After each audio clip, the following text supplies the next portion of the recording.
Hello जी, welcome to the class. Short revision, कम से कम टाइम में। Chapter number 10 Indian economy. आ जाओ जी। सारी की पॉइंट्स जो आपके एग्जाम के लिए इंपॉर्टेंट है वो ही हम यहाँ पे लेकर आए हैं। आ जाओ। Ancient Indian economy, village economy क्या थी? Prominent agriculture, simple division of labour based on race, class and gender. ठीक है जी, कंसेप्ट सिंपल है। ऐसा क्वेश्चन आने के चांसेस कम है, बट ठीक है, बुक में था, ले लिया। आर्टिशियंस एंड क्राफ्ट्समैन, उनका क्या होता था? वो हाई क्वालिटी गुड्स प्रोड्यूस करते थे फॉर द ग्लोबल। अब आ जाते हैं अर्थशास्त्र, जिसको हम हिंदी में इकोनॉमिक्स कहते हैं। किसने लिखी थी? चाणक्य ने, कौटिल्य। फोकस किस पे था? स्टेट क्राफ्ट और economic policy and military strategy. Emphasis किया गया एग्रीकल्चर एंड फेयर टैक्सेशन। ठीक है जी, तो ये पॉइंट पूछा जा सकता है। ब्रिटिश रूल पीरियड कब से कब तक था? East Indian companies 1757 to 1858, British government 1858 to 1947।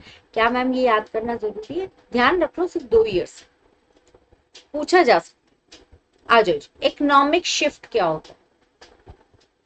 जब भी इंडस्ट्रियल रेवोल्यूशन इंक्रीज हो in terms of demand of raw material and, उसके बाद एक्सपोर्टर ऑफ रॉ मटेरियल। आ जाओ। जब इंडिया ट्रांजिस्ट करे मैन्युफैक्चरर्स को कि हाँ भाई हमें और ज्यादा एक्सपोर्ट करना है, इंपोर्ट कम एक्सपोर्ट, इकोनॉमिक तब शिफ्ट होगी ना। ठीक है। हैवी ट्रैफिक आएगा किस पे? Indian handcraft and industry. देखो यार, सिंपल सी बात है, इकोनॉमिक शिफ्ट का मतलब you have to transfer your goods globally and get double or 3 times more or 10 times more income from the outside the India. Social and economic consequences क्या होते हैं? Increase unemployment, over dependence on agriculture, fragmentation on land of land holding और growth of exploitive money lender। आ जाओ जी, क्या कहानी है? देखो simple सी बात है, अगर आज हम इस बार की बात करें, इन 2000 ईयर्स की, यहाँ हम क्या है, हम आजकल हर एक चीज रेडीमेड ले रहे हैं। हमें हर एक चीज शॉर्ट में चाहिए। आजकल एआई टूल्स वगैरह, पता नहीं क्या क्या, दुनिया में इतनी सारी चीजें आ गई। सिर्फ एक लाइन लिखो, प्रॉम्प्ट लिखो ऐसा कि कंटेंट बन के आ जाए, उससे क्या होता है? बहुत प्रॉब्लम्स। सोशली एंड इकोनॉमिक के कॉन्सिक्वेंसेज होते हैं। सबसे पहले अगर आज हम बात करें, इंक्रीज अनएम्प्लॉयमेंट। अनएम्प्लॉयमेंट धीरे धीरे इंक्रीज, ज्यादा से ज्यादा डिपेंडेंसी गई एग्रीकल्चर। ये मैं वैसे पुरानी वाली बात है, बट हम आज के टाइम के साथ भी हम कर सकते हैं इसको कोरिलेट। फ्रैगमेंटेशन और लैंड होल्डिंग, कोशिश रहती है अपनी लैंड को होल्ड करके रखो। अब नहीं, अभी हमें किसी को नहीं देना। आज के टाइम में भी ट्रस्ट इशू है। ठीक है जी, तो ये सब क्या है आपके कॉन्सिक्वेंस। कॉलोनियल इंडिया कब से बिगिन हुआ?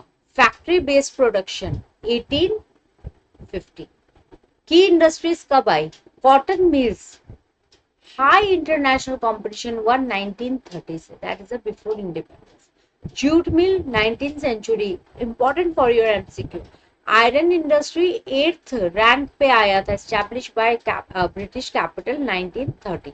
1930 में बेसिकली कॉटन आयरन आ चुका था और 19th सेंचुरी में इसी में आपका जूट भी आ गया था। लैक ऑफ प्रोड्यूसर, ऑब्वियसली जब ब्रिटिश पॉलिसी थी तो उन्होंने डिस्करेज करा इस सब चीजों को, ताकि वो कंपटीशन को क्या कर सके? प्रिवेंट कर सके। इम्पैक्ट नहीं। अब ये आ जाओ मॉडल पे। 1947 से 1991 तक चला आपका नेहरूवियन मॉडल।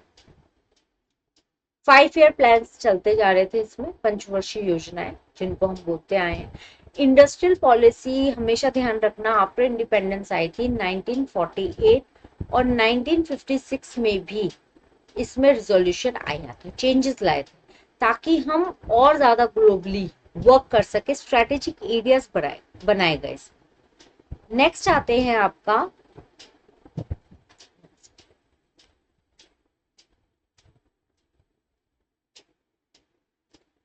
एग्रीकल्चर पॉलिसी, देखो जो मिड आपका 1960 था उस टाइम पे तो आया आपका ग्रीन रिवॉल्यूशन, ठीक है। ग्रीन रिवॉल्यूशन ने एग्रीकल्चर प्रोडक्टिविटीज को इंक्रीज किया, लेकिन क्या होता है इकोनॉमिक चैलेंजेस फिर भी आए उस टाइम।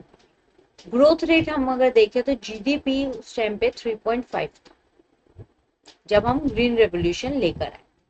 उसके बाद धीरे धीरे चीजों में चेंजेस आए। अभी जीएसटी चल रहा है, उससे पहले वैट था, उससे पहले सेल्स टैक्स था, उससे पहले मोडवेट भी था। अलग अलग तरीके के टैक्सेशन रिफॉर्म्स आते गए।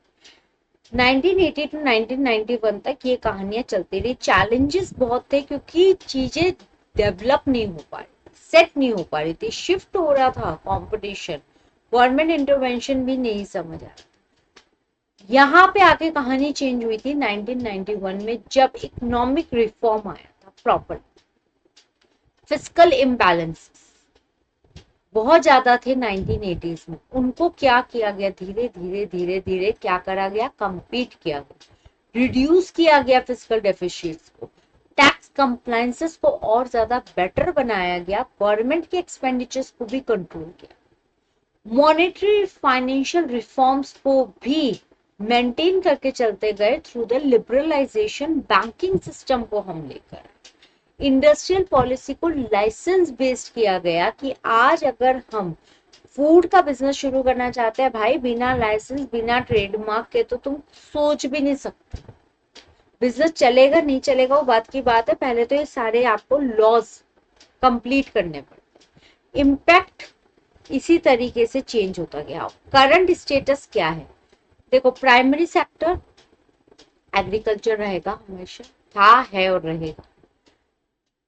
धीरे धीरे धीरे चेंजेस आ रहे हैं, ओवर भी नहीं है तो अंडर भी नहीं।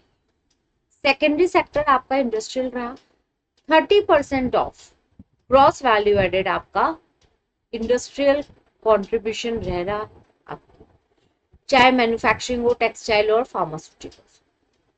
सर्विस सेक्टर की ग्रोथ आज के टाइम में आप सबको पता है 53% बेस सर्विस सेक्टर पे चल रहा है और ये ग्रोथ धीरे धीरे और बढ़ता ही जाए। Last but not the least important chapter है, ईयर्स याद करनी पड़ेगी। थोड़ा थोड़ा देखो, ज्यादा नहीं है, थोड़ा थोड़ा तो है, करना पड़ेगा। तो इसके साथ ये चैप्टर पे है, कंसेप्ट वही है, चीजें वही है, की पॉइंट्स है। ज्यादा ओवर थियोरी में मत जाओ, बट की पॉइंट्स को ध्यान रखो, बहुत इजीली चीजें रिवाइज होती। वीडियो अच्छी लगी हो लाइक करना मत भूलना, चैनल को सब्सक्राइब करना तो बिल्कुल भी नहीं भूलना, and share as much as you can. Please share करो वीडियोस को जितना कर सकते हो। मैम आपको सपोर्ट कर रही है तैयारी करने में, तो आप भी मैम को सपोर्ट कर सकते हो कि जो मेरे ट्रिक्स और टिप्स हैं पढ़ाने की, वो भी ग्रोथ, उसकी भी इकोनॉमिक ग्रोथ, उसकी भी इंडियन इकोनॉमी का पार्ट बने। आफ्टर ऑल हम देख रहे हैं सर्विस सेक्टर के अंदर बहुत ग्रोथ जा रहा है। ठीक है जी, मिलते हैं आपसे नेक्स्ट क्लास में, बाय, टेक केयर।